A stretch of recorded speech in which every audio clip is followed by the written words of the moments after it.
Hello friends, एक interventional cardiologist के हिसाब से आज मैं डिस्कस करने का प्रयास करूंगा कि कोलेस्ट्रॉल आपके ओवरऑल हेल्थ को किस तरह से अफेक्ट करता है और एज अ कार्डियक पेशेंट क्या क्या चीजें आपको करनी चाहिए जिससे आपका कोलेस्ट्रॉल कंट्रोल में रहे और ऐसा क्यों जरूरी है।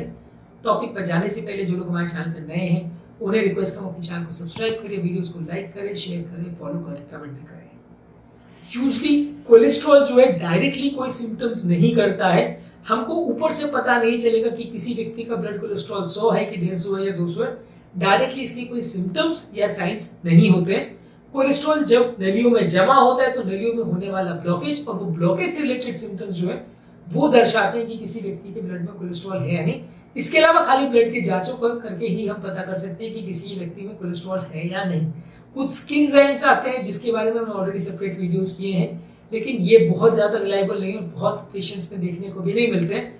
हजारों कोलेस्ट्रॉल वाले पेशेंट्स में शायद ही एक दो पेशेंट में ही स्किन साइन देखने को मिलते हैं। बाकी ज़्यादातर में स्किन के या चर्बी पर कोलेस्ट्रॉल के साइंस यूजली नहीं देखने को मिलते हैं। ज़्यादातर में हमको ब्लड टेस्ट पर या कोलेस्ट्रॉल से रिलेटेड जो नुकसान होता है उसको देख के असेस करना पड़ता है कि कोलेस्ट्रॉल कितना है। कोलेस्ट्रॉल बेसिकली दो तरीके का बेसिकली माना जाता है, एक गुड कोलेस्ट्रॉल और बैड कोलेस्ट्रॉल। गुड कोलेस्ट्रॉल यानी कि HDL यानी हाई डेंसिटी लाइपोप्रोटीन, जो बेसिकली पेरिफेरी में या पूरे शरीर में मौजूद कोलेस्ट्रॉल को इकट्ठा करके लिवर के पास लेके आता है।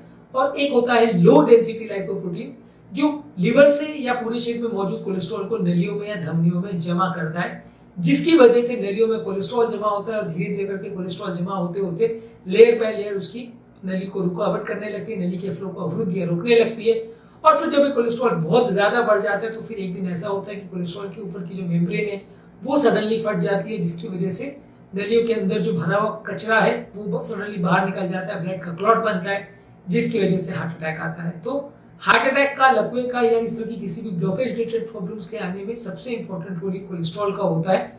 कोलेस्ट्रॉल को डायरेक्टली असेस नहीं कर सकते, उसके ब्लॉकेजेस जो नुकसान करते हैं या अटैक लाते हैं उसके माध्यम से हम असेस कर सकते हैं कि कोलेस्ट्रॉल है या नहीं। ब्लड रिपोर्ट्स एकमात्र तरीका है जो गारंटी वाइज हमको बता सकते हैं कि कोलेस्ट्रॉल वैल्यूज कितने हैं।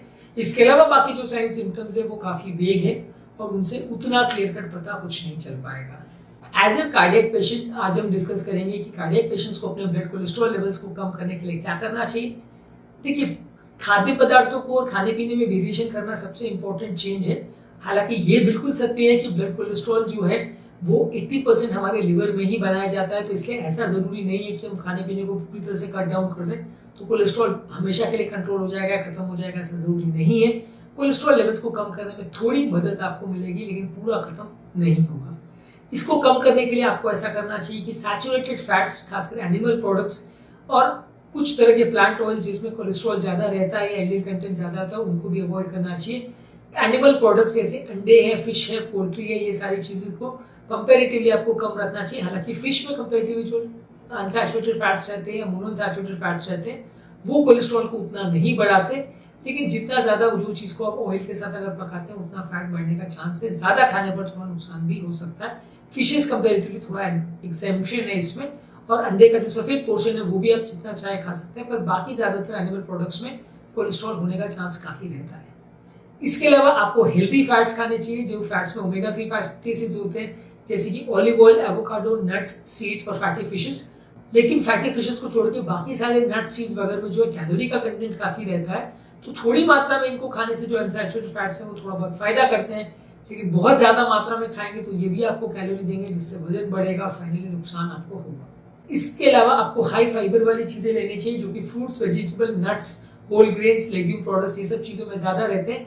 ये सारे फाइबर आपका बैड कोलेस्ट्रॉल को कम करने में मदद करते हैं, जिससे आपका ओवरऑल कोलेस्ट्रॉल वैल्यूज हो सकता है। इसके अलावा आपको अपने ट्रांस फैट्स और प्रोसेस्ड फूड्स को कम करना चाहिए। ज्यादातर मार्केट में तली हुई जो भी चीजें आपको मिलती है उसमें ज्यादातर फैट्स, सैचुरेटेड फैट्स ज्यादा रहता है। ट्रांस फैट्स जैसे कि हाइड्रोजनेटेड ऑयल्स वगैरह ये लोगों को बहुत ज्यादा सस्ते में मिल जाते हैं, इसलिए काफी कंपनीज वाले या काफी बाहर के जो स्ट्रीट फूड वगैरह बेचते हैं ये सारे लोग उसका बहुत ज्यादा यूज करते हैं अपने खाने को बनाने के लिए। इसलिए खाना और ज्यादा हेल्दी होता है, क्योंकि बॉडी में जाके ये इन्फ्लेमेशन करता है, कोलेस्ट्रॉल को बढ़ाता है और हार्ट अटैक और चांसेस को बढ़ाता है। इसके अलावा जो भी खाद्य पदार्थ हम खा रहे हैं उसको कंट्रोल करने के लिए हमें पोर्शन साइजेस पर ध्यान देना चाहिए। कोई भी चीज को बहुत ज्यादा मात्रा में नहीं खाना चाहिए, कितनी कैलोरी हम खा रहे हैं इस पर काउंट या फोकस करना चाहिए। इंटरमिटेंट फास्टिंग करके हम अपने वजन को कम कर सकते हैं, तो इससे भी हमको फायदा मिलता है। इंटरमिटेंट फास्टिंग पर ऑलरेडी हमने बहुत सारे वीडियोस किए जो कि आप हमारे चैनल पर देख सकते हैं। इसके अलावा आपको अल्कोहल कंजम्पशन को बंद करना रहता है। रेगुलर फिजिकल एक्टिविटी करनी चाहिए। रेगुलर एक्सरसाइज करने से भी ब्लड कोलेस्ट्रॉल लेवल को कम करने में आपको सिग्निफिकेंट फायदा मिलेगा। और फाइनली हर व्यक्ति का क्या कोलेस्ट्रॉल वैल्यूज कितना ज्यादा, उसके हिसाब से दवाइयों को डिसाइड किया जाता है। यदि ट्राइग्लिसराइड्स अकेले में अगर ज्यादा है तो आप फेनोफिब्रिल्स देते हो, थोड़ा बहुत स्टैटिन्स भी दे सकते हो। एलडीएल कोलेस्ट्रॉल ज्यादा है तो आप स्टैटिन्स प्रेफर करते हो या इजेटिमिब या PCSK9 इनहिबिटर्स देते हो। यदि एचडीएल कोलेस्ट्रॉल का प्रॉब्लम है तो नाइसिन दे सकते हो, लेकिन एचडीएल के लिए कोई बहुत ज्यादा मेडिसिन को उतना यूज नहीं किया जाता क्योंकि एचडीएल मेडिसिन द्वारा बढ़ाने से उतना फायदा नहीं मिलता।